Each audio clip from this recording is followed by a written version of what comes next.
This is the same type of thing. Prophets are made to experience these things, so the rest of us will learn something from that. The gravity. The gravity is for the prophet is that it's a severe thing. It's severe. We won't ever experience that type of severity, alhamdulillah. Why? Because their servitude of God is not our servitude. So when God uses them as a teaching method about not to say inshallah, or not to trust in, not to fear wolves and things, but to trust in the maker of wolves. And when a prophet is the one who is the protagonist in this narrative, then the action of God will be very severe. But for us, that's a mercy, because since we don't have that level of certitude about God, and we become the protagonist in the narrative, then the action of God on our part will be less than what these stories are telling us. So it's normal for you to fear things, right? It's like Abu Hurairah coming, he's guarding, the Baitul Mal, and that jinn comes as a form of a man, and he's like cautious about it, and so he goes to the Prophet, and the Prophet says, "Don't worry, he's just a jinn," Then, okay, he feels better about it. The Prophet, he goes and tells, So it's normal to fear that, to fear things. The average person would. But a believer can be such a person that he can transcend that fear and truly know that nothing will.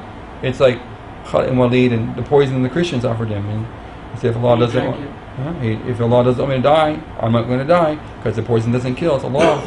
And so you see, you can be like that too. Here at Bismillah.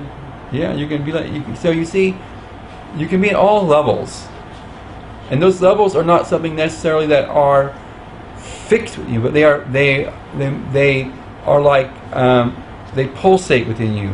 So you may have a state where you are really in absolute trust in Allah, and you may have a state where you fear something, and that trust is overcome by a moment of forgetfulness, and that's normal too. Understand? So be very cautious if you try to have a measure of something that it's a fixed state and it always has to be that way, because it may not. Because usually when you look at things, it never is really that way. You fluctuate. It's like Sayyidina Abu Bakr said, when a young man heard the Quran, reading Quran, and he said, oh, this young man was weeping when he heard the Quran. He said, we used to that, but our hearts have gotten hardened. Kasat qulubana, our hearts got hardened. He didn't mean it in a negative way. He meant that we have a different relationship with God now. Our relationship with God isn't your relationship with God. We used to be like that, but now we've changed. So, here we go. So the idea then, back to Raja, or hope and yearning, is that you have this really positive opinion. Your dhan, your attitude towards Allah, is always positive. And don't be despairing, or thinking that God has forsaken you or left you in the lurch. That's what Satan does. Satan promises you a promise, and he backs out Yawm al-Qiyamah. He whispers, he speaks you words that are truth, but every fifth word is a lie in the thread of words. And you don't want to get on Facebook with Satan. If you have chat with him, you can't believe everything you hear. But Allah subhanahu wa ta'ala wants us to have that trust.